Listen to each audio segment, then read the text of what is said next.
Chapitre 9. Finbay. Dans la tradition des Siduchés, le grêlé annonce les désastres. Quand on le voit marchant à grands pas sur la route, on sait que la maladie et la pestilence ne tarderont pas, et rêver de lui avertirait, dit-on, d'une mort prochaine. Souvent, les contes le montrent apparaissant à ceux qui méritent une punition, mais il sert parfois, la plupart du temps, dans les spectacles de marionnettes, de symboles diffus d'une catastrophe à venir. Le pantin du grêlé suspendu au-dessus du décor prévient le public qu'il va assister à une tragédie.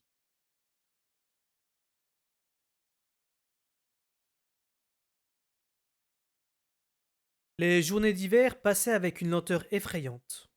À toute heure, je m'attendais à un malheur. Je n'entrais pas dans une pièce sans l'avoir préalablement examinée.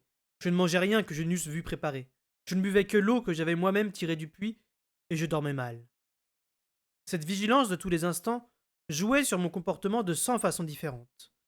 J'étais cassant avec ceux qui me parlaient de la pluie et du beau temps, ombrageux quand je rendais visite à Buriche, réticent avec la reine.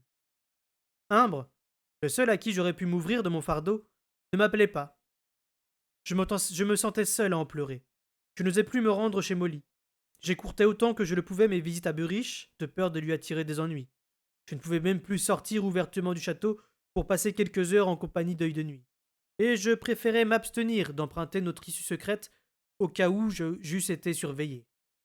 J'étais constamment aux aguets, l'oreille tendue, et le fait que rien ne se produisit faisait de mon attente une torture raffinée.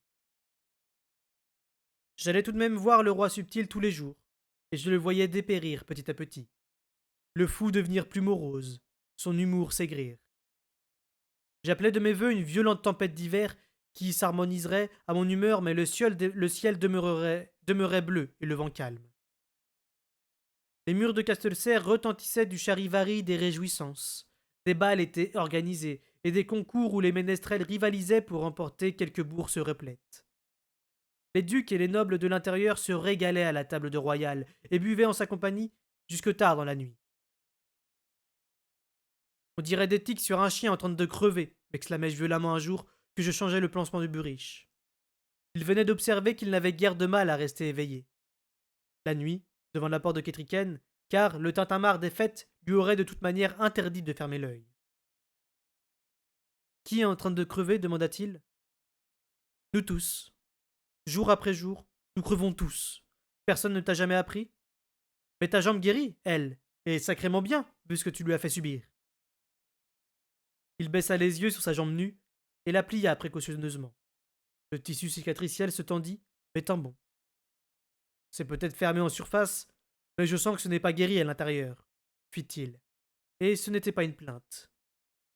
Il prit sa coupe d'eau-de-vie et la vida, et je lui lançai un coup d'œil acéré. Ses journées s'étaient coulées dans une routine bien ancrée. Quand il quittait la porte de Ketriken le matin, il descendait manger aux cuisines, puis il remontait dans sa chambre et commençait à boire. Après mon passage pour l'aider à changer son pansement, il continuait à boire jusqu'à ce qu'il fût l'heure pour lui de dormir. Puis, il se réveillait le soir, juste à temps pour dîner, et reprendre sa place devant les appartements de Ketriken. Il n'intervenait plus dans les écuries. Il en avait confié l'entière responsabilité à Pogne, qui s'en occupait désormais avec l'air d'être victime d'une punition imméritée. Tous les 2 jours, à peu près, Patience envoyait Molly faire le ménage chez Buriche. J'avais peu d'écho de ces visites, sinon qu'elles avaient lieu, et que Buriche, à mon grand étonnement, les tolérait. Quant à moi, elle m'inspirait des sentiments mitigés. Même quand il buvait beaucoup, Buriche traitait toujours les femmes avec délicatesse. Cependant, les alignements de bouteilles vides ne pouvaient manquer de rappeler son père à Molly.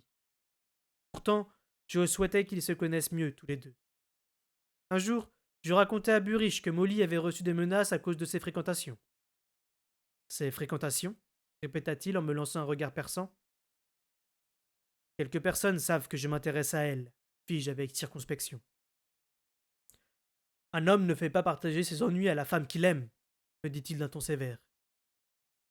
Comme je n'avais rien à répondre à cela, je lui fournis les détails que Molly s'était rappelés de ses agresseurs, mais il ne lui évoqua rien. Un moment, il demeura le regard lointain, puis il prit sa coupe et la but. Je vais lui dire, déclara-t-il en articulant soigneusement, que tu t'inquiètes pour elle. Je vais lui dire que, si elle se croit en danger, Elle doit venir me trouver. Je suis davantage en position que toi de m'en occuper. Il croisa mon regard. Je vais lui dire que tu as raison de te tenir à l'écart d'elle, pour son bien. Et comme il se versait à nouveau à boire, il ajouta doucement. Patience ne s'est pas trompée. Et elle a bien fait de me l'envoyer. Je blêmis en songeant à toutes les implications de cette déclaration. Mais, pour une fois, j'eus le bon sens de me taire. Il but son eau-de-vie, puis considéra la bouteille. Enfin, lentement, il la poussa vers moi. Range-moi ça sur l'étagère, tu veux me demanda-t-il.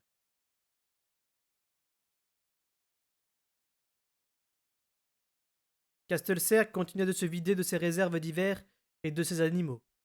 Certains furent vendus à bas prix au duché de l'intérieur. Les meilleurs chevaux de chasse et de monte partirent sur la serre à bord de Chaland, pour une région près de Turlac. Ce que Royal décrivit comme un plan pour mettre nos reproducteurs à l'abri des ravages des pirates rouges. À bord de Castelcergue, d'après Pogne, on murmurait que si le roi était incapable de préserver son propre château, quel espoir y avait-il pour les petites gens? Et quand toute une cargaison de somptueuses tapisseries et de beaux meubles anciens partit vers l'amont du fleuve, on se mit à chuchoter que les loin voyants allaient bientôt abandonner Castelcergue, sans même un combat, sans même attendre une attaque, et j'eus le désagréable soupçon que cette rumeur était fondée. Confiné à Castelcergue, je ne savais guère ce dont parlaient les gens du commun. Le silence m'accueillait à présent quand j'entrais dans le corps de garde.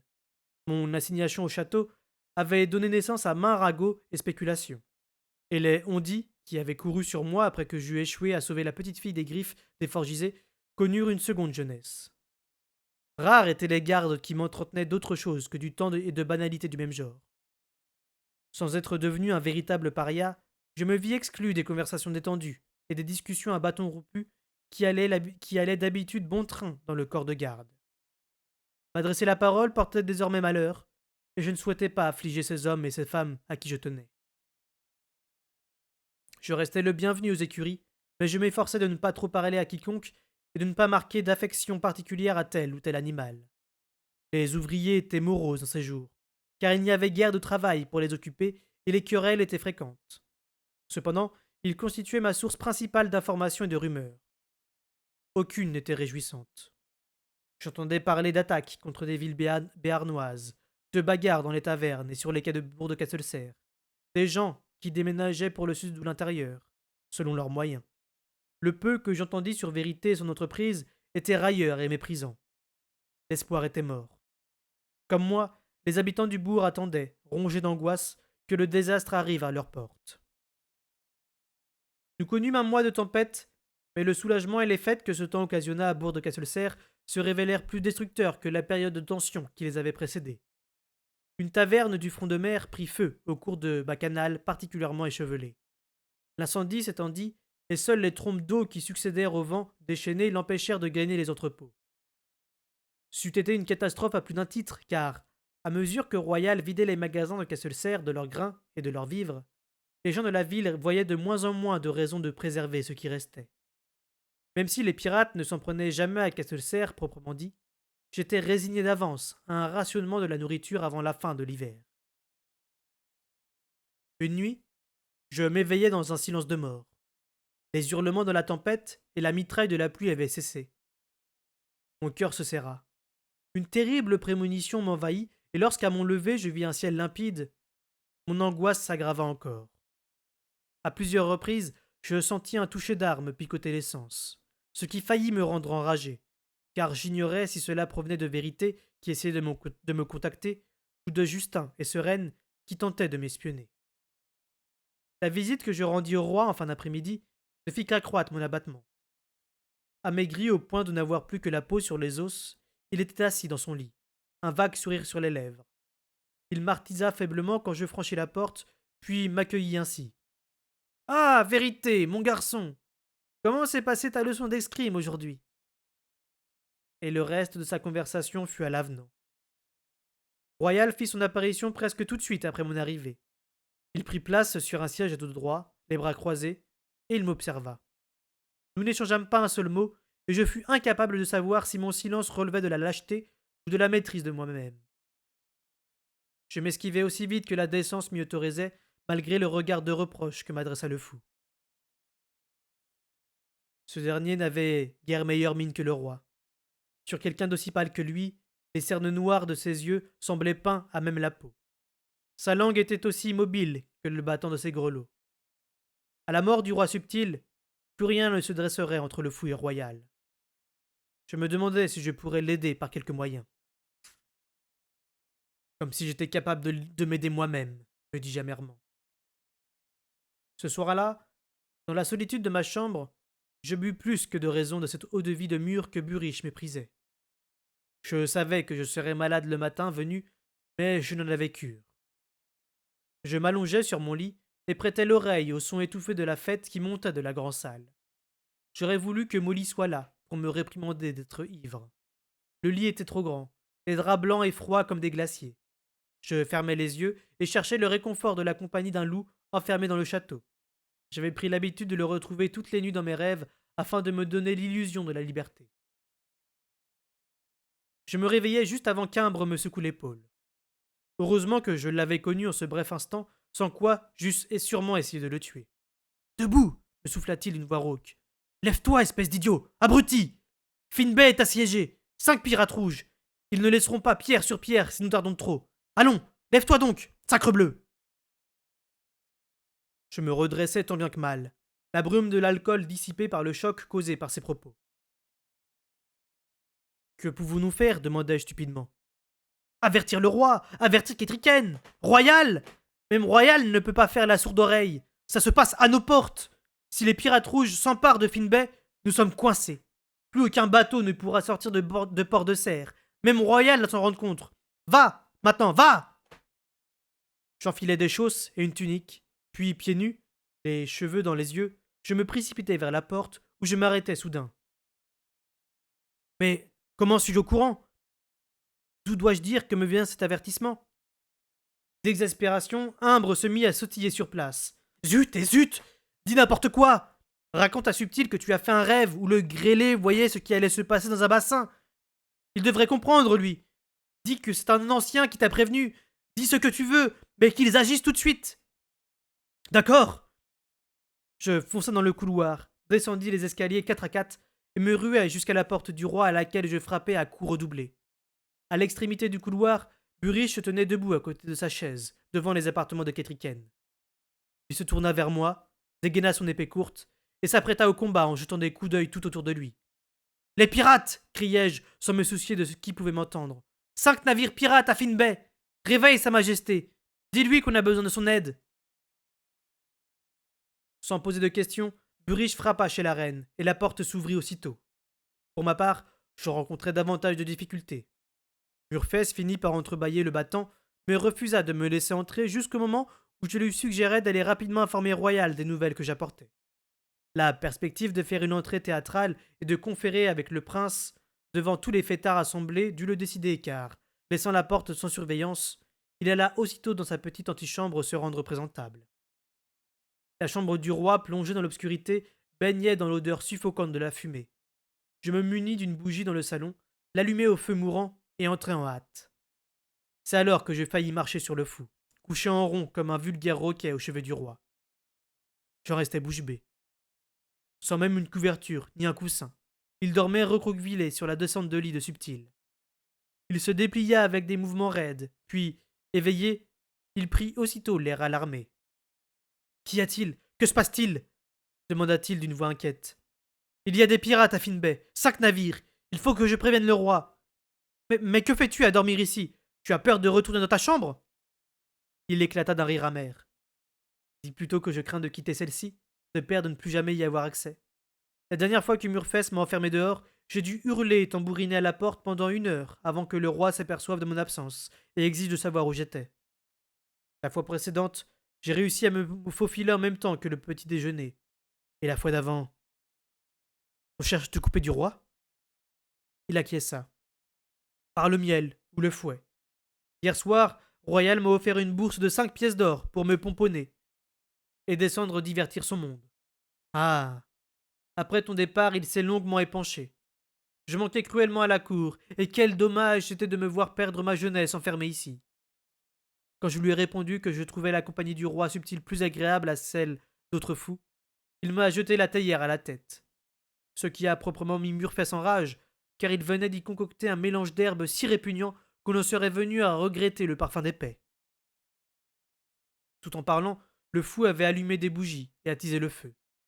Il tira l'une des lourdes tentures sur le lit royal. Mon suzerain, fit-il du ton dont on s'adresse à un enfant endormi, Fitz Chevalerie vient vous apporter d'importantes nouvelles. Voulez-vous vous éveiller pour les écouter? Tout d'abord, le roi ne réagit pas. Votre Majesté, dit le fou. Il humecta un tissu d'un peu d'eau fraîche et en bassina le visage du roi. Roi subtil? Mon roi, votre peuple a besoin de vous. Les mots s'échappèrent de ma bouche sous le coup de désespoir. Finbay est assiégé par 5 pirates rouges. Il faut envoyer des secours sans tarder, sans quoi tout est perdu. Une fois qu'ils auront pris pied là-bas, ils pourront fermer port de serre. Le roi ouvrit les yeux, puis, sans changer de position, il le referma, les paupières plissées comme sous l'effet de la douleur. Fou. Un peu de vin rouge, s'il te plaît. S'il te plaît. Sa voix était faible, guère plus qu'un souffle, mais c'était celle de mon roi. Mon cœur bondit comme celui d'un vieux chien qui entend son maître rentrer. Que faut-il faire demandai-je d'un ton implorant. Leur envoyer tous nos navires. Pas seulement les bateaux de combat, mais aussi la flotte de pêche. C'est pour notre vie que nous nous battons maintenant. Mais comment osent-ils s'approcher autant? Comment une telle audace leur est-elle venue? On dépêche aussi des chevaux par voie de terre, qu'ils se mettent en route cette nuit, sur l'heure. Ils n'arriveront peut-être qu'après-demain, mais qu'ils partent tout de même. Que Persan s'en charge. Mon cœur fit un saut périlleux dans ma poitrine. Votre Majesté, fis-je doucement. Persan est mort, en revenant des montagnes avec Buriche. Ces bandits les ont attaqués. Le fou me lança un coup d'œil furieux, et je regrettai aussitôt mon intervention. Toute autorité disparut de la voix de Subtil. D'un ton hésitant, il dit Persan. Persan est mort? Je repris mon souffle. Oui, votre Majesté. Mais il reste roux, et Kerf est un homme de valeur. Le roi prit la coupe des mains du fou, but une gorgée de son contenu, et sembla épuiser des forces. Kerf. Que Kerf s'en occupe alors. Un soupçon d'assurance revint dans son maintien. Je me mordis la langue pour ne pas lui révéler que les quelques chevaux restant aux écuries ne valaient pas qu'on les expédie. Sans nul doute, les habitants de Finbay accueilleraient à bras ouverts toute aide, quelle qu'elle soit. Le roi subtil réfléchit un instant. Quelle nouvelle de baie du Sud? Qu'il envoyait des guerriers, des navires? Votre Majesté, nous n'avons aucune nouvelle pour le moment. Ce n'était pas un mensonge. Que se passe-t-il ici? C'était Royal, le visage soufflé d'alcool et de rage, qui avait poussé cette exclamation avant même d'être entré dans la chambre. Murfess! Il pointa sur moi un index accusateur. Fais-le sortir d'ici. Trouve de l'aide si c'est nécessaire. Et pas de douleur excessive. Murfess n'eût pas allé bien loin. 2 des gardes de Royal, originaires de l'intérieur, avaient suivi leur maître. Ils me soulevèrent carrément du sol. Royal avait choisi de solides gaillards pour cette tâche. Je cherchais des yeux un allié. Le fou, mais il avait disparu. J'aperçus une main pâle qui se retirait sous le lit et détournait résolument le regard. Je ne lui en voulais pas. À s'interposer, il n'aurait obtenu que de se faire jeter dehors lui aussi. Mon père a-t-il dérangé votre repos par ces histoires sans queue ni tête? Alors que vous êtes si malade? Il se pencha sur le lit, plein de sollicitude. Les gardes m'avaient presque amené à la porte quand le roi parla.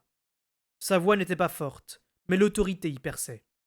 Arrêtez-vous, ordonna-t-il au garde, toujours allongé sur son lit. Il tourna le visage vers Royal. Finbay est assiégé, dit-il fermement. Il faut envoyer du secours. Royal secoua la tête d'un air navré. Ce n'est encore qu'une fredaine du bâtard pour vous bouleverser et vous voler votre sommeil. Nous n'avons reçu aucun appel à l'aide, aucun message d'aucune sorte. L'un des gardes me tenait d'une façon toute professionnelle. L'autre semblait vouloir absolument me démettre l'épaule, bien que je me retinsse de me débattre contre lui. Je mémorisais soigneusement ses traits, tout en m'efforçant de ne pas manifester ma douleur. Vous n'auriez pas dû vous déranger, Royal. je découvrirai la vérité, ou le mensonge que recouvre cette affaire. La reine Kétriken avait pris le temps de se vêtir d'une veste courte en fourrure blanche, de chausses et de bottes violettes, et de ceindre sa longue épée montagnarde. Burish s'encadrait dans le chambranle de la porte, à la main d'un manteau de monte à lourd capuchon et des gants. Kétriken poursuivit du ton dont s'adresse un enfant gâté. Retournez auprès de vos invités. Je pars pour Finbay. Je vous l'interdis! La voix de Royal retentit avec une singulière stridence, et un profond silence s'abattit dans la pièce. La reine Kétriken releva ce que chaque personne présente savait déjà. Un prince n'a rien à interdire à la reine servante. Je pars cette nuit. Royal devint cramoisi. C'est un coup monté, un complot du bâtard pour mettre Castelcerre sans dessus dessous et instiller la peur au peuple. Personne ne nous a prévenus d'une attaque contre Finbay. Silence! Jeta le roi. Chacun se pétrifia. Fitz chevalerie. Sacrebleu. Mais lâchez-le donc! Fitz chevalerie. Viens devant moi et rends-moi compte. D'où tiens-tu cette nouvelle? Je rajustais mon pourpoint et lissais mes cheveux. Tout en m'approchant de mon souverain, j'avais péniblement conscience de mes pieds nus et de ma coiffure ébouriffée. Mais je respirais profondément et chassais ces détails de mon esprit. Pendant mon sommeil, j'ai eu une vision, sire. Une vision du grêlé en train de lire l'avenir dans un bassin plein d'eau. Il m'a montré les pirates rouges à Finbay. Je n'avais osé insister sur aucun des mots que j'avais employés. Je soutins le regard de l'assistance. Un des gardes émit un grognement d'incrédulité. Burish me dévisageait, bouche bée. Les yeux écarquillés, Kétriken paraissait simplement perplexe. Sur le lit, le roi subtil ferma les yeux et soupira lentement. Il est ivre, déclara Royal. Emmenez-le! Jamais je n'avais entendu pareille satisfaction dans sa voix. Ses gardes avancèrent vivement pour me saisir. Fait. Le roi prit une longue inspiration, manifestement en lutte contre la souffrance. Comme je l'ai ordonné. Il retrouva quelque vigueur. Comme je l'ai ordonné. Va! Maintenant! Tout de suite! Je me dégageai de la poigne des gardes abasourdis. Oui, votre majesté, répondis-je dans le silence. Je parlais clairement, afin d'être entendu de tous. Vous ordonnez donc qu'on envoie tous les navires de combat à Finbay, ainsi que tous les bateaux de pêche que l'on pourra réunir, et qu'on expédie tous les chevaux disponibles par la terre sous le commandement de Kerf. Oui, confirma le roi dans un soupir. Il avala sa salive, inspira et ouvrit les yeux. Oui, je l'ordonne. À présent, va. Un peu de vin, mon suzerain? Le fou s'était matérialisé de l'autre côté du lit. Je fus le seul à tressaillir à son apparition, ce qui lui fit monter aux lèvres un sourire entendu. Puis il se pencha sur le roi pour lui soulever la tête et l'aider à boire. Je m'inclinai profondément devant mon roi, puis je me redressai et m'apprêtai à quitter la pièce. Vous pouvez accompagner ma garde, si vous le désirez, me dit Kétriken. Royal vira au rouge pivoine. Le roi ne vous a pas ordonné de partir, fit-il en postillonnant. Pas plus qu'il ne me l'a interdit. La reine le regarda bien en face. Ma reine! Une de ses gardes apparut à la porte. Nous sommes prêts à nous mettre en route. Je regardai la femme, ahurie, mais Kétriken se contenta de hocher la tête. Elle me jeta un coup d'œil. Vous devriez vous hâter, Fitz, à moins que vous ne comptiez voyager tel que vous êtes vêtu. Burish déplia le manteau de la reine. Mon cheval est-il prêt? Demanda Kétriken à sa garde. Pogne a promis qu'il serait aux portes quand vous descendriez. Il ne me faudra qu'un moment pour me préparer, fit Burish à mi-voix. Je notai qu'il ne demandait pas la permission de se joindre à l'expédition. Alors allez-y tous les deux. Rattrapez-nous le plus vite possible. Burish acquiesça. Il m'accompagna chez moi, où il se munit de vêtements divers tirés de mon coffre pendant que je m'habillais. Peigne-toi et lave-toi la figure, me dit-il sèchement. Les soldats ont davantage confiance dans un homme qui n'a pas l'air étonné de se faire réveiller en pleine nuit. Je suivis son conseil, puis nous redescendîmes rapidement. Sa jambe raide paraissait oubliée pour cette nuit. Dans la cour, il se mit à donner à pleine voix des ordres au palefrenier, pour qu'il nous amène Suy et Russo. Puis il envoya un garçon terrorisé chercher Kerf et transmettre les ordres royaux. et un autre enfin préparait tous les chevaux disponibles des écuries. Il dépêcha 4 hommes en ville, un au mouillage des navires de combat, les 3 autres pour faire la tournée des tavernes et rameuter la flotte. J'enviais son efficacité. Ce n'est qu'une fois à cheval qu'il s'aperçut qu'il avait tout fait à ma place. Il prit l'air soudain gêné et je lui souris. C'est important, l'expérience, fis-je. Nous nous dirigeâmes vers les portes du château. On devrait rattraper la reine Kétriken avant qu'elle atteigne la route côtière, me disait-il. Quand tout d'un coup, un garde surgit et nous barra le chemin. Halte s'exclama-t-il d'une voix fêlée. Nos chevaux se cabrèrent, inquiets, tirâmes les rênes.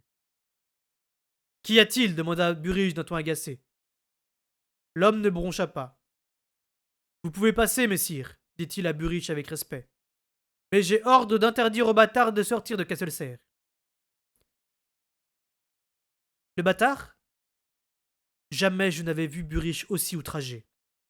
On dit fils chevalerie, fils du prince chevalerie. Le garde resta bouche bée. Répète ce que je viens de dire, rugit Burige en dégainant son épée. Il paraissait brusquement 2 fois plus grand que nature et il irradiait la fureur. Fils chevalerie, fils du prince chevalerie, bafouilla l'homme. Il prit une inspiration, la gorge serrée. Mais je peux bien l'appeler comme je veux. J'ai des ordres, il n'a pas le droit de sortir. Il y a moins d'1 heure, j'ai entendu notre reine nous ordonner de l'accompagner ou de la rattraper le plus vite possible. Prétends-tu que tes ordres soient supérieurs aux siens? L'homme parut indécis. Un instant, messire. Et il rentra dans le corps de garde. Burige eut un grognement méprisant. Celui qui l'a formé n'a pas à s'enorgueillir. Il compte sur notre sens de l'honneur pour nous empêcher de continuer notre chemin. Ou alors, il te connaît, fis-je. Burige me lança un regard assassin. Un moment plus tard, le capitaine de la garde apparut et il nous fit un sourire complice. Bonne route et bonne chance à Finbay. Burige lui adressa un signe à mi-chemin entre le salut et l'adieu, et nous talonnâmes nos montures. Je laissai Burige donner le rythme. Il faisait noir, mais après la descente, la route était droite et unie, et un petit éclair de lune nous éclairait. Burige devait être plus patient que je ne l'avais jamais vu, car il lança les chevaux au petit galop, et maintint l'allure jusqu'à ce que nous apercevions la garde de la reine loin devant nous. Il ralentit à l'heure que nous rattrapions la queue de l'escorte. Je vis les gardes se retourner, et l'un d'eux nous salua de la main. Un peu d'exercice, ça fait du bien à une jument au début de grossesse. Il me regarda dans la pénombre. Je n'en sais pas autant sur les femmes, termina-t-il hésitant. J'eus un sourire ironique. Est-ce que tu crois que j'en sais plus que toi? Je secouai la tête et repris mon sérieux. Non, je n'en sais rien. Certaines femmes évitent de monter quand elles sont enceintes, d'autres non. À mon avis, Kétriken ne ferait rien qui puisse mettre en danger l'enfant de vérité. Et puis, elle court moins de risques avec nous qu'en restant au château avec Royal. Burige ne répondit pas, mais je sentis son assentiment. Ce ne fut d'ailleurs pas tout ce que je sentis. Enfin, nous recommençons à chasser ensemble. Chut! Répliquai-je avec un coup d'œil oblique à Burige. Je m'efforçai de penser le plus bas possible. Nous allons loin. Seras-tu capable de tenir l'allure des chevaux? Sur une courte distance, ils peuvent me distancer, mais rien ne peut trotter plus longtemps qu'un loup. Burige se raidit légèrement dans sa selle. Je savais qu'œil de nuit trottinait le long de la route, dans les ombres. Quel plaisir d'être au dehors en sa compagnie. Quel plaisir d'être dehors, tout simplement. Je ne me réjouissais pas de l'attaque contre Finbay, non. Mais au moins j'avais l'occasion d'agir même si je ne devais que nettoyer ce que les pirates avaient laissé debout. Je lançai un coup d'œil à Burige. Il exhalait la colère. Burige? Fis-je d'un ton hésitant. C'est un loup, n'est-ce pas? Répondit Burige à contre-cœur dans l'obscurité. Il regardait droit devant lui, et je reconnaissais le pli de ses lèvres. Tu le sais bien. Un grand sourire, la langue qui pend. Burige tressaillit comme si on lui avait enfoncé un doigt dans les côtes. C'est œil de nuit, avouai-je à mi-voix, en rendant l'image de son nom en termes humains. L'angoisse me rongeait. Burige avait perçu sa présence. Il savait. Inutile de nier désormais. Pourtant, je ressentais aussi un soupçon de soulagement. Mortellement las que j'étais des mensonges dont je m'entourais. Burige ne dit rien, ne me regarda pas. Je ne l'ai pas voulu. C'est arrivé, c'est tout. C'était une explication, pas une excuse. Je ne lui ai pas laissé le choix. Œil de nuit prenait le silence de Burrich de façon très enjouée. Je posai la main sur l'encolure de suie et puisai du réconfort dans la chaleur et la vie que j'y sentis battre. J'attendis une réaction de Burrich, mais rien ne vint. Je sais que tu n'approuveras jamais, repris-je à mi-voix. Mais je n'y peux rien. C'est ce que je suis. Ce que nous sommes tous. Œil de nuit se mit à minauder. Allons, cœur de la meute, dis-moi quelque chose. N'allons-nous pas bien chasser ensemble? Cœur de la meute? Répétai-je étonné. Il sait que c'est son nom. C'est ainsi qu'il l'appelait. Tous ces chiens qui le vénéraient quand il donnait de la voix pendant la chasse. Cœur de la meute ici. Ici, le gibier est ici. Et je l'ai trouvé pour toi, pour toi. Voilà ce qu'ils glapissaient tous, et ce que chacun voulait être le premier à lui annoncer. Mais maintenant ils sont tous partis, emportés au loin. Ils n'ont pas aimé le quitter. Ils savaient qu'il les entendait, même s'il refusait de répondre. Tu ne les as jamais entendus? Je ne devais pas vouloir les écouter, sans doute. Dommage. Pourquoi se vouloir sourd ou muet? Tu es obligé de faire ça en ma présence? Fit Burrich d'un ton guindé. Pardon. Il était vraiment fâché. Œil de nuit eut un petit rire faux, un petit rire rose, mais je fis celui qui n'y prêtait pas attention. Burrich refusait toujours de me regarder. Au bout d'un moment, il mit Rousseau au petit galop pour attraper la garde de Ketriken. J'hésitai, puis me maintins à sa hauteur. Rainement, il rendit compte à Ketriken de tout ce qu'il avait fait avant de quitter Castelserre, et elle hocha gravement la tête, comme si elle était accoutumée d'entendre ce genre de rapport. D'un signe, elle nous accorda l'honneur de chevaucher à sa gauche, tandis que le capitaine de sa garde, une certaine Gantelet, se plaçait à sa droite. Avant que l'aube nous surprît, le reste des soldats montés de Castelserre nous rattrapa et Gantelet ralentit l'allure pour permettre à leurs chevaux essoufflés de reprendre haleine. Mais, une fois parvenus à un cours d'eau et les bêtes désaltérées, nous repartîmes à un rythme soutenu. Burrich ne m'avait pas dit un mot. Plusieurs années auparavant, je m'étais rendu à Finbay en tant que membre de la suite de vérité. Le voyage avait duré 5 jours, mais nous nous déplacions avec des chariots et des litières, des jongleurs, des musiciens et des valets. Aujourd'hui, nous étions à cheval, en compagnie de soldats aguerris, et nous n'étions pas obligés de suivre la large route côtière. Seul le temps ne favorisait pas notre progression. Vers le milieu de la matinée du premier jour, une tempête d'hiver s'abattit sur nous, nous rendant le trajet pénible, non seulement à cause de l'inconfort physique, mais aussi parce que nous savions que le vent violent allait ralentir nos navires. Chaque fois que notre chemin nous menait au surplomb de l'océan, je cherchais des voiles à l'horizon, mais n'en voyais aucune. La cadence imposée par Gantelet était rude, mais pas excessive, ni pour les chevaux, ni pour les cavaliers. Les haltes étaient rares, mais le capitaine variait le rythme de notre déplacement et veillait à ce qu'aucun animal ne manquât d'eau.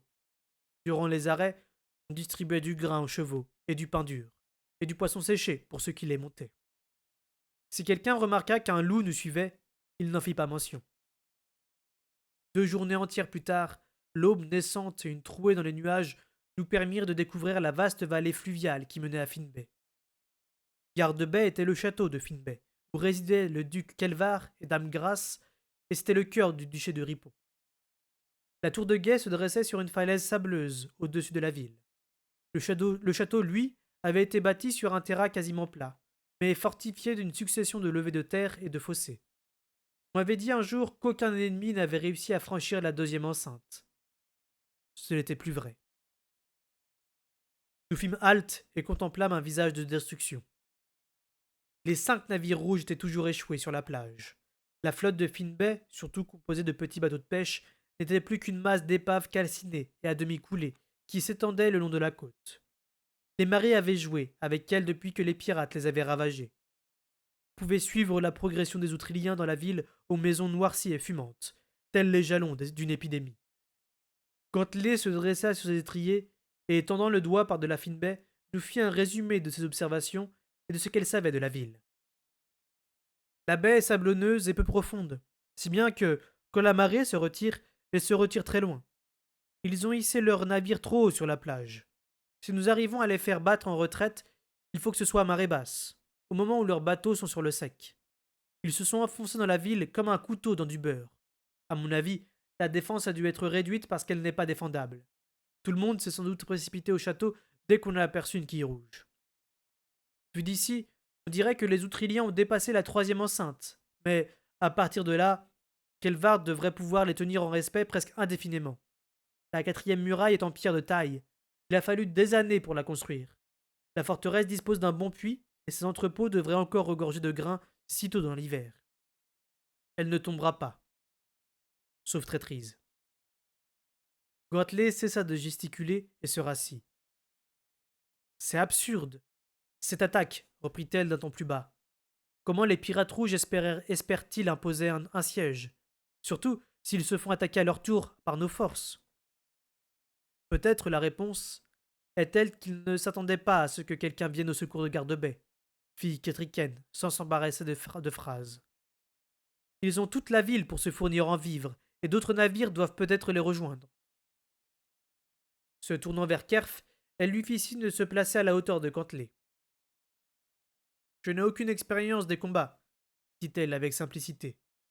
À vous deux de dresser un plan de bataille. Je vous écoute en tant que soldat. Que devons-nous faire? Je vis Burrich faire la grimace. Tant de franchise est admirable, mais pas toujours avisé de la part d'un chef. Gantley et Kerf échangèrent un regard mutuellement évaluateur. Ma reine, Kerf a plus d'expérience que moi. J'accepterai son autorité, fit Gantley à mi-voix. Kerf baissa le nez comme s'il avait un peu honte. Burrich a été l'homme lige de la chevalerie. Il a connu bien davantage de combats que moi, dit-il les yeux sur l'encolure de sa jument. Il leva soudain le regard. Je vous recommande de l'écouter, ma reine. Sur le visage de Burrich se lisaient les émotions qui luttaient en lui. L'espace d'un instant, ses traits s'éclairèrent, puis je vis l'hésitation le gagner. Cœur de la meute. Pour toi, ils se battront bien. Burrich, prenez le commandement. Ils se battront avec cœur pour vous. Je frémis en entendant la reine Ketriken faire écho à la pensée d'œil de nuit, et je vis Burrich frissonner. Il se redressa sur sa selle. Pas question d'espérer les surprendre sur un terrain aussi plat, et les 3 enceintes qu'ils ont déjà prises peuvent devenir pour eux des ouvrages défensifs. Nous ne sommes pas nombreux, mais nous avons le temps pour nous, ma reine. Nous pouvons les bloquer là où ils sont. Ils n'ont pas de point d'eau. Si Garde-Baie résiste et que nous maintenions les Outriliens sur place, nous pouvons nous contenter d'attendre l'arrivée de nos navires. À ce moment-là, il sera temps de décider si nous lançons une attaque conjointe contre eux ou si nous les affamons, tout simplement. Cela me paraît avisé, dit la reine. S'ils ne sont pas stupides, ils auront laissé au moins un petit groupe d'hommes auprès de leur bateau. Il faudra nous en occuper en premier lieu. Ensuite, nous devrons placer des gardes à nous pour surveiller ces navires, avec ordre de les détruire si jamais des Outriliens nous débordent et tentent de s'enfuir. Sinon, vous aurez de nouveaux bâtiments à ajouter à la flotte du roi Servant Vérité. Cela aussi me semble judicieux. Visiblement, l'idée plaisait à Ketriken. Ce plan n'est valable que si nous agissons rapidement. Ils ne vont pas tarder à s'apercevoir de notre présence, si ce n'est pas déjà fait, et ils jugeront la situation aussi clairement que nous. Il faut y aller vite, contenir ceux qui assiègent le château et défaire ceux qui gardent les navires. Kerf et Gantley approuvèrent de la tête. Burrich se tourna vers eux. J'ai besoin des archers pour clore le cercle autour du château. Le but est de les clouer sur place, pas d'engager un combat rapproché. Empêchez-les de bouger, c'est tout. Ils vont essayer de s'enfuir par la brèche qu'ils ont faite dans les enceintes. Aussi, faites surveiller particulièrement ces points-là. Mais ne négligez pas le reste de l'enceinte extérieure. Et, pour le moment, ne tentez pas de la franchir. Laissez-les s'affoler comme des crabes dans une marmite. Les 2 capitaines hochèrent brièvement la tête et Burrich poursuivit. Pour les navires, il faut des épées. Attendez-vous à un combat acharné, parce qu'ils essayeront de défendre leur unique issue de secours. Envoyez aussi quelques archers moins doués que les autres, et qu'ils préparent des flèches enflammées. Si vous n'arrivez à rien, qu'ils brûlent les bateaux. Mais avant de venir là, tâchez de vous en emparer. Le risque s'exclama une voix à l'arrière-garde. Toutes les têtes se tournèrent vers la mer, et en effet, le Rurisk était là, qui franchissait le promontoire nord de Finbay. Un instant plus tard, une deuxième voile apparut. Derrière nous, un grand cri de joie monta des cavaliers. Mais, au-delà de nos bateaux, mouillés en eau profonde, blanc comme le ventre d'un cadavre et les voiles aussi gonflées, flottait le navire blanc. À la seconde où je l'aperçus, une épée de terreur me fouilla les entrailles. Le bateau blanc m'exclamai-je dans un hoquet, presque douloureux. Un frisson d'effroi me parcourut. Quoi fit Buriche surpris. C'était la première fois qu'il m'adressait la parole ce jour-là. Le bateau blanc, répétai-je, le doigt tendu. Quoi? Où ça? Là-bas? C'est un banc de brouillard. Le navire entre dans le port, de ce côté. Je regardai mieux. Il avait raison. C'était un banc de brume qui se dissipait au seuil du matin. Ma terreur s'évanouit comme un spectre au rire moqueur. Pourtant, l'air me parut soudain plus froid, et le soleil qui avait brièvement écarté les nuages de tempête, un lumignon sans force. Une aura maléfique restait accrochée à la journée comme une mauvaise odeur. Divisez vos forces et déployez-les sans attendre, ordonna Buriche à mi-voix. Nos navires ne doivent pas rencontrer de résistance en arrivant à terre. Allons, vite. Fitz, tu vas avec le groupe d'attaque contre les bateaux. Monte à bord du Rurisque quand il accostera, et informe le capitaine de ce que nous avons décidé. Dès que ces navires auront été nettoyés, je veux que tous les combattants nous rejoignent pour contenir les Outriliens. Je regrette qu'il n'y ait pas moyen d'avertir le duc Kelvar de notre manœuvre. Mais j'imagine qu'il ne tardera pas à voir ce qui se passe. Et maintenant, allons-y. Il y eut d'abord une légère confusion parmi les soldats. Puis, Kerf et Gantelet se consultèrent et, en un temps étonnamment court, je me retrouvai derrière le capitaine de la garde en compagnie d'un contingent de guerriers. J'avais mon épée au côté, mais ma hache me manquait, cette arme à laquelle je m'étais si bien habitué au cours de l'été. Rien ne se passa aussi simplement que prévu. Nous tombâmes sur des Outriliens au milieu des ruines de la ville, bien avant de parvenir à la plage. Ils retournaient à leur navire, encombrés de prisonniers attachés. Lorsque nous attaquâmes, certains tinrent leur position et se battirent, d'autres abandonnèrent leurs captifs et se sauvèrent devant nos chevaux. Et bientôt, nos troupes s'éparpillèrent parmi les maisons encore fumantes et les rues jonchées de débris de Finbay. Une partie d'entre nous prit le temps de couper les cordes des prisonniers et de les aider autant que faire se pouvait. Gantelet pesta contre ce retard, car les pirates qui s'étaient échappés allaient avertir les gardes des navires. Aussi, scindra-t-elle notre groupe en deux et laissa-t-elle une poignée de soldats pour venir en aide aux villageois malmenés. L'odeur des cadavres et de la pluie sur les poutres calcinées fit remonter en moi des souvenirs de forge si vivaces que je faillis en perdre mes moyens. Il y avait des corps partout, en bien plus grand nombre que nous y attendions. Quelque part, je sentis un loup qui rôdait au milieu des décombres et j'y puisais du réconfort. Gantelet nous abreuva d'injures avec un art étonnant, puis organisa la troupe restée avec elle en forme de coin. Alors, nous fondîmes sur les bateaux pirates. L'un d'eux était en train de repartir avec la marée descendante. Nous n'y pouvions guère, mais nous arrivâmes juste à temps pour en empêcher un second d'en faire autant. Nous tuâmes les hommes à son bord avec une surprenante rapidité. Ils étaient peu nombreux, à peine le squelette d'une équipe de rameurs. Et nous parvînmes même à les abattre avant qu'ils aient le temps de passer par le fil de l'épée, leurs captifs ligotés sur les bancs de nage. De là, nous suspectâmes que l'autre navire était semblablement chargé. Je songeais à part moi qu'il n'avait sans doute pas l'intention d'engager le combat avec le Rurisque, ni aucun des autres navires qui convergeaient à présent vers lui. Mais les pirates rouges se dirigeaient vers le large avec leurs otages. Où allaient-ils? Retrouver un bateau fantôme que j'étais le seul à avoir aperçu? À la seule évocation du navire blanc, je sentis un frisson d'angoisse me parcourir et une pression naître dans mon crâne, comme les prémices d'une migraine. Peut-être avaient-ils l'intention de jeter leurs prisonniers à l'eau ou de les forgiser, mais je n'étais pas en état d'y réfléchir pour l'instant. Je mis ces questions de côté pour les soumettre plus tard à Imbre. Chacun des 3 navires qui restaient sur la plage était protégé par un contingent d'hommes. Ils se battirent avec tout l'acharnement prédit par Buriche. Un des bâtiments fut incendié à cause de l'excès de zèle d'un de nos archers, mais les autres furent pris intacts. Le temps que le Rurisque s'échoue lui-même, les navires pirates étaient à nous, et j'eus alors le loisir de contempler la baie. Nul signe de bateau blanc. Peut-être n'avais-je vu en effet qu'un banc de brouillard. Derrière le Rurisque arrivait le Constance, et, encore au-delà, une flottille de pêcheurs, renforcée de 2 ou 3 navires marchands. La plupart durent mouiller l'ancre au large, dans l'eau peu profonde du port, mais leurs équipages furent rapidement transportés à terre. Les hommes des bâtiments de combat attendirent que leur capitaine eussent été mis au courant de la situation. Mais ceux des navires de pêche et de commerce passèrent devant nous en courant et se dirigèrent droit sur le château assiégé. Les équipages de vaisseaux de guerre mieux entraînés les rattrapèrent bientôt, et, quand nous parvâmes nous-mêmes aux enceintes extérieures de la forteresse, il s'était établi entre les deux groupes une certaine coopération, à défaut d'une réelle organisation. Les privations avaient affaibli les prisonniers que nous avions libérés, mais ils se remirent promptement et nous fournirent des renseignements indispensables sur les murailles externes. L'après-midi venu, notre siège des assiégeants était en place. Non sans difficulté, Burich réussit à convaincre les capitaines présents de maintenir un équipage en alerte sur un de nos bâtiments de combat au moins. Sa prévoyance se révéla payante le lendemain matin lorsque 2 pirates rouges apparurent à la pointe nord de la baie.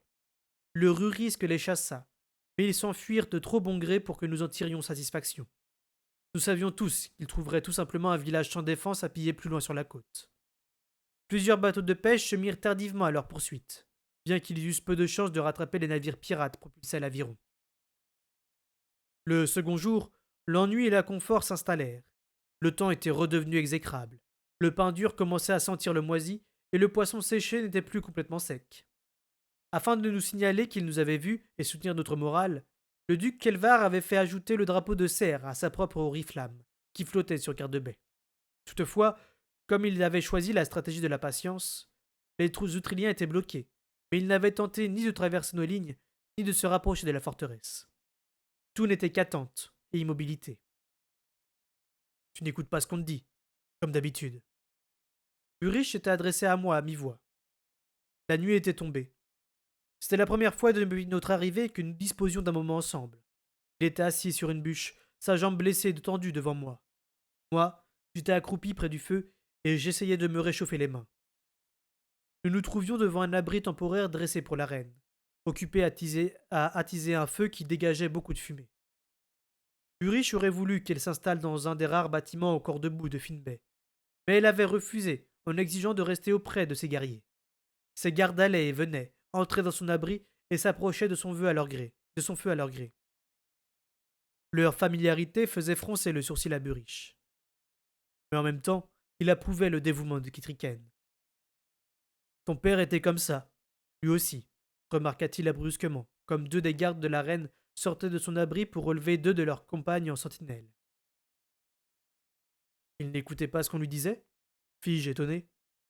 Burich secoua la tête. Non, je parle de ces soldats qui allaient et venaient chez lui à toute heure.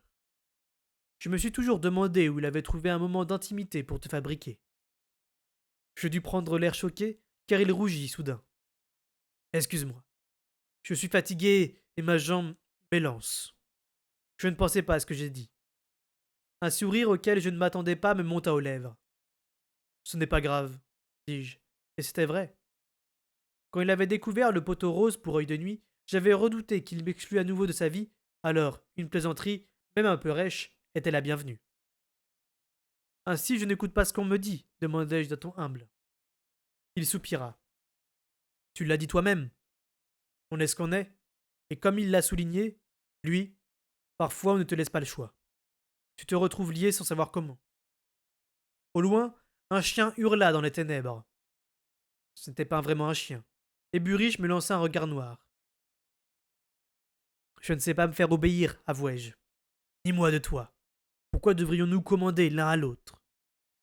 Et il ne s'est pas resté en dehors de conversations privées, observai-je. Ni de quoi que ce soit d'autre de privé, laissa tomber Burich. Il parlait du ton de celui qui sait. Je croyais que tu m'avais dit ne jamais t'être servi du. Ne t'en être jamais servi.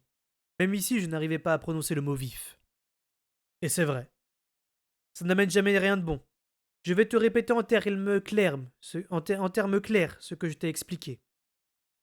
Ça. Ça te change. Si tu t'y laisses aller, si tu le vis, si tu n'arrives pas à t'en défaire, au moins, ne le recherche pas. Ne deviens pas. Plus riche. Nous sursautâmes. C'était Gantelet, sorti sans bruit de l'obscurité pour se planter de l'autre côté du feu. Qu'avait-elle entendu? Oui? Quelque chose ne va pas? Elle s'accroupit et tendit les mains devant le feu. Puis elle soupira. Je ne sais pas. Comment poser la question? Tu es au courant qu'elle est enceinte? Burich et moi échangâmes un regard. Qui ça? Demanda-t-elle effrontement. Tu sais que j'ai 2 enfants, et la plupart de ses gardes sont des femmes. Elle vomit tous les matins, et elle boit de la tisane de feuilles de framboisier toute la journée, et elle a des hauts de le cœur rien qu'à voir du poisson séché. Elle ne devrait pas être ici à mener cette vie. Gantelet hocha la tête en direction de la tente. Ah! La femelle! C'est toi! Elle ne nous a pas consultés, fit Burich sans s'engager. On a la situation bien en main. Il n'y a pas de raison qu'on ne la renvoie pas à Castelcer, répondit Gantelet d'un ton calme. Je ne me vois pas en train de la renvoyer où que ce soit, dit Burich. En ce qui me concerne, c'est à elle seule de prendre cette décision. Tu pourrais la lui suggérer. Toi aussi. Tu es capitaine de sa garde. Tu es en droit de t'inquiéter pour elle. Mais moi, je ne surveille pas sa porte toutes les nuits, objecta Gantelet. Tu devrais peut-être, répliqua Burich, qui tempéra sa réponse. Maintenant que tu sais. Le regard de Gantelet se perdit dans le feu. Peut-être oui. Bon. La question maintenant, c'est de savoir qui va l'escorter jusqu'à Castelcerre. Tous ses gardes personnels, évidemment. Une reine ne voyage pas avec moi. Quelque part au loin, des cris éclatèrent. Je me dressai d'un bond. Ne bouge pas, aboya Burich. Attends les ordres. Ne fonce pas tête baissée avant de savoir ce qui se passe. Un instant plus tard, Sifflet, de la garde de la reine, s'arrêtait devant notre feu et s'adressait à Gantelet. Une attaque sur 2 côtés. Ils ont essayé de forcer le passage à la brèche en dessous de la tour sud, et certains ont réussi à passer à.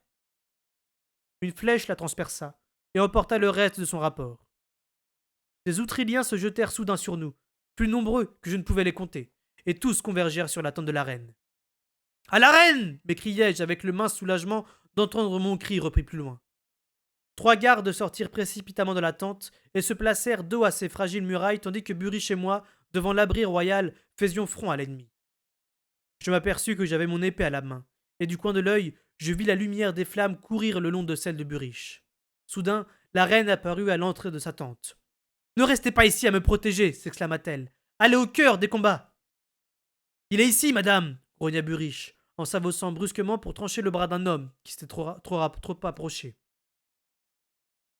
Je me rappelle ces mots, et je revois Burich faisant ce pas en avant. Mais ce sont mes derniers souvenirs cohérents de cette soirée. Ensuite, ce ne fut plus que cris, sang, métal et feu. Des vagues d'émotions déferlaient sur moi tandis que soldats et pirates bataillaient à mort. Très rapidement, quelqu'un mit le feu à la tente et le brasier illumina les combats comme une scène de théâtre. Je me rappelle avoir vu Ketriken, sa robe relevée et nouée, qui se battait jambes découvertes et pieds nus sur la terre gelée.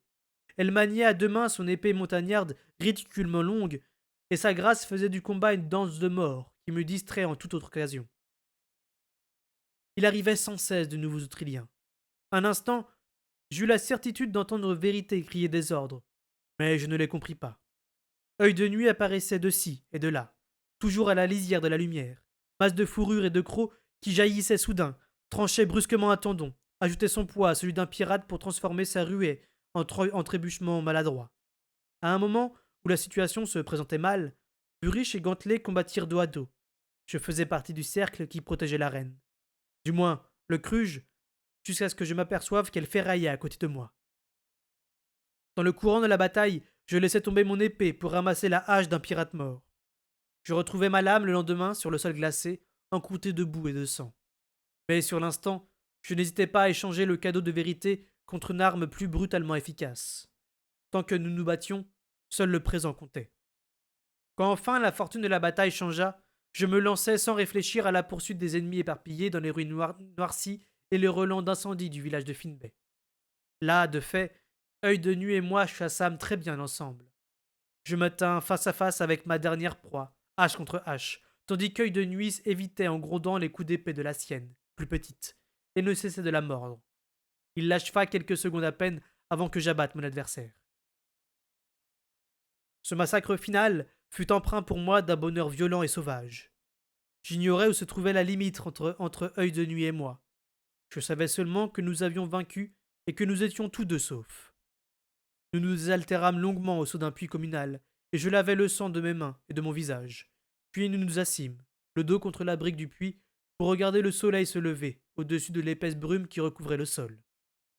Œil de Nuit était chaud contre moi, et nous ne le pensions même pas. Je dus m'assoupir un moment car je fus réveillé en sursaut par sa fuite soudaine. Je levai les yeux pour chercher ce qui l'avait effarouché, et je vis les yeux effrayés d'une jeune habitante de Finbay posée sur moi. Le soleil levant allumait des reflets roux dans ses cheveux. Elle avait un seau à la main. Je me mis debout, en souriant et brandis ma hache pour la saluer. Mais elle tourna les talons et se sauva comme un lapin terrifié parmi les décombres. Je m'étirai, puis me dirigeai au milieu des lambeaux de brouillard vers l'endroit où s'était dressée la tente royale. Tout en marchant, je me remémorais les images de ma chasse de la nuit passée. Les souvenirs étaient trop nets, trop rouges et trop noirs, et je les repoussais au fond de mon esprit. Était-ce de cela que Burry cherchait à m'avertir? Malgré la clarté, il demeurait difficile de comprendre tout ce qui s'était passé. La terre autour des restes noircis de l'abri de la reine avait été battue en boue. C'est là que le gros du combat avait fait rage. Quelques cadavres avaient été entassés d'un côté, d'autres gisaient encore là, où ils étaient tombés. J'évitais de poser les yeux sur eux. Tuer sous le coup de la peur et de la colère est une chose. C'en est une autre de contempler son ouvrage à la lumière froide et grise du petit matin. Je pouvais concevoir que les Outriliens avaient voulu franchir nos lignes. Ils avaient une chance de parvenir jusqu'à leur navire et d'en récupérer un ou deux. Il était moins compréhensible qu'ils aient concentré leur attaque sur la tente de la reine. Une fois sortis des enceintes, pourquoi n'avaient-ils pas saisi l'occasion de foncer vers la promesse de salut qu'offrait la plage? Peut-être, fit Buriche en serrant les dents tandis que je palpais le gonflement violacé de sa jambe, peut-être n'espérait-il pas s'en tirer. C'est typiquement outrilien, ça, de décider de mourir et d'essayer de faire autant de dégâts que possible avant d'y passer. Alors ils ont attaqué ici, en espérant tuer notre reine. J'avais découvert Buriche en train d'arpenter le champ de bataille en claudiquant. Il ne m'avait pas dit qu'il cherchait mon cadavre, mais son soulagement me voyant l'avait suffisamment démontré. Comment savait-il que c'était la reine qui était dans la tente? Fis-je en réfléchissant tout haut. Nous n'avions hissé aucune bannière, nous n'avions lancé aucune sommation. Comment ont-ils su qu'elle était là? Tiens, ça y est, ça va mieux. Je vérifiai que le pansement serrait bien la jambe. La plaie est sèche, elle est propre et on dirait que le bandage atténue la douleur. Je crois qu'on ne peut pas espérer mieux. J'ai l'impression que, chaque fois que j'en demanderai un peu trop à cette jambe, elle va se mettre à enfler et à me brûler. Il en parlait sans plus de passion que de la mauvaise patte d'un cheval. Enfin, la cicatrice ne s'est pas rouverte, au moins. Ils ont foncé tout droit sur la tente de la reine, non? Comme des abeilles sur du miel, répondis-je avec lassitude. La reine est à garde-baie? Évidemment, comme tout le monde. Tu aurais dû entendre les acclamations quand les portes se sont ouvertes devant nous. La reine Kétriken est entrée, ses jupes toujours nouées sur le côté, son épée encore dégoulinante de sang, et le duc Kelvar s'est mis à genoux pour lui baiser les mains. Mais Dame Grace l'a regardé, et elle a dit: Oh, madame, je vais vous faire préparer un bain sur l'instant. Ah, voilà la matière dont on fait les épopées, fis-je, et nous éclatâmes de rire. Mais tout le monde n'est pas au château. Je viens de voir une jeune fille qui venait tirer de l'eau, en bas dans les ruines. Bah, au château, les réjouissances battent leur plein, mais il y en a sûrement qui n'ont pas le cœur à la fête. Gantelet s'est trompé. Les habitants de Finbay n'ont pas baissé les bras. Devant les pirates rouges et beaucoup sont morts avant la retraite au château. À propos, tu ne trouves rien de curieux dans tout cela? Que des gens veuillent se défendre? Non, c'est... Tu n'as pas l'impression qu'il y avait trop d'Outriliens? Plus que n'en peuvent transporter 5 navires? Burich resta un instant songeur, puis il jeta un coup d'œil au corps épars derrière lui. Peut-être avait-il d'autres navires qui les ont déposés avant de partir en patrouille. Ce n'est pas leur façon de faire. Je soupçonne l'existence d'un navire plus grand que les autres, capable d'embarquer une troupe considérable. Et où serait-il? Disparu, maintenant. Je pense l'avoir aperçu qui s'éloignait dans un banc de brouillard. Nous tûmes. Ulrich me montra où il avait attaché Rousseau et Suy, et nous prîmes le chemin de Gardebey. Les portes du château étaient grandes ouvertes, encombrées d'un mélange de soldats de Castelcerre et d'habitants de Gardebey. Ils nous accueillirent d'un cri de bienvenue et nous offrirent des coupes débordantes d'hydromel avant même que nous eussions mis pied à terre. De jeunes garçons nous supplièrent de les laisser emmener nos chevaux, et, à ma grande surprise, Ulrich les y autorisa. Dans la grande salle, une fête battait son plein, qui aurait ridiculisé n'importe lesquelles des réjouissances de Royal.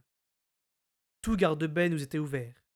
Des brocs et des cuvettes remplies d'eau chaude parfumée avaient été disposés dans la grande salle afin que nous puissions nous rafraîchir, et les tables croulaient sous les poids où ne figurait ni le pain dur, ni le poisson salé.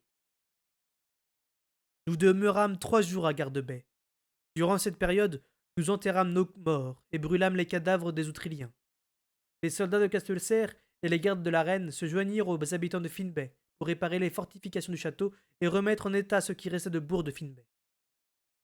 Après quelques enquêtes discrètes, j'appris que le feu d'alarme de la tour de guet avait été allumé dès qu'on avait repéré les navires. Mais l'éteindre avait été l'un des premiers buts des pirates. Et le membre du clan qui s'y trouvait demandai-je alors. Kelvar m'avait adressé un regard surpris. Ronce avait été rappelé des semaines auparavant pour une mission essentielle dans l'intérieur. Kelvar croyait savoir qu'il avait été envoyé à Gué de Négoce.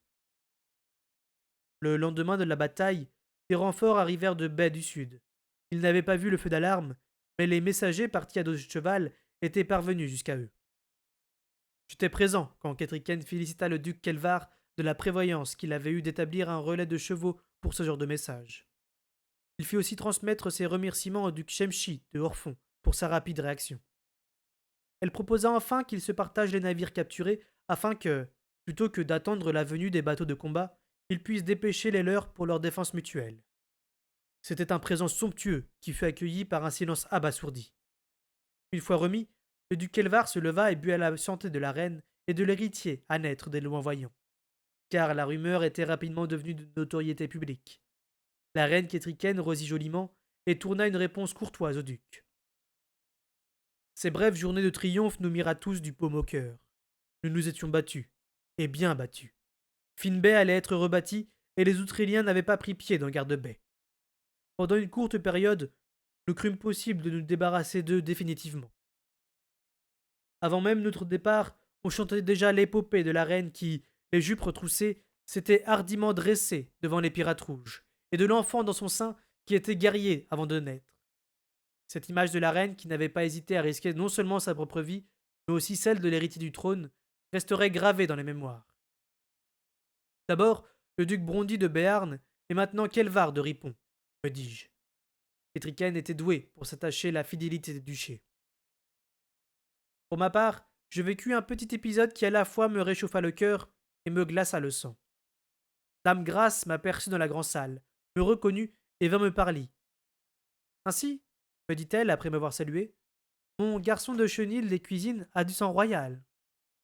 Rien d'étonnant à ce que vous m'ayez si bien conseillé il y a quelques années. Elle était aujourd'hui parfaitement à l'aise dans son personnage de dame et de duchesse. Son chien de manchon l'accompagnait toujours partout.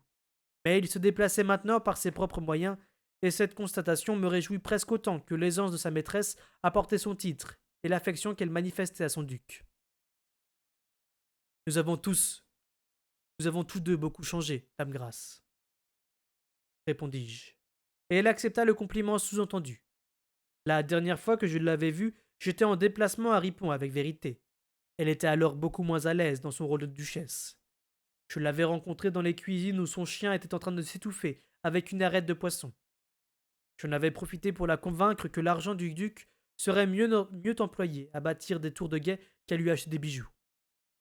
À l'époque, elle n'était duchesse que depuis peu. À présent, on eût dit qu'elle portait ce titre depuis toujours. Vous ne vous occupez donc plus des chiens me demanda-t-elle avec un sourire ironique. Des chiens, non, mais des loups fit quelqu'un. Je me retournai pour voir qui avait parlé, mais la salle était bondée, et nul ne semblait nous regarder. Je haussai les épaules comme si la remarque n'avait pas d'importance. Dame Grace ne paraissait pas l'avoir entendue. Elle voulut me faire don d'un signe de sa reconnaissance avant mon départ. J'en souris encore. Une petite épingle en forme d'arête. Je l'ai fait faite pour ne pas oublier. J'aimerais qu'elle soit à vous, maintenant. Elle ne portait plus guère de bijoux, me dit-elle. Elle me donna l'épingle sur un balcon, un soir où les lumières des tours de guet du Kelvar scintillaient comme des diamants contre le ciel obscur.